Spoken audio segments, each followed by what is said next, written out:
Օրը մեր կյանքերուն սխալ կողմը Երևան պիտի գա։ Ուրեմն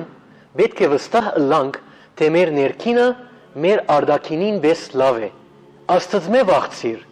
պետք չունի սպանեմը վախնալու, եթե նախ Աստծմե կվախնաս, անքեզ կսիրե և քեզ երբեք պիտի չլքե։ Հիսուս այս անգամ խաղաղություն բերելու չեկավ։ Դագավին մեղքը աշխարհի մեջ է։ Եվ որքան ադեմ որ մեղքը գա, Աստված գսե, թե խաղաղություն չկա։ Անմեզ պիտի չգործածե, եթե մենք ամբողջությամբ անոր չհանձնվենք։ Ամենամեծ հագասություններեն մեկը Տեր Հիսուսի հետևելուն այն է, թե մենք իշխանություն չունենք մեր կյանքերուն վրա։ Բայց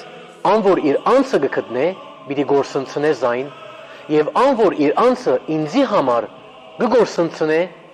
պիտի գտնե զանիգա։ Մատթեոս 10:39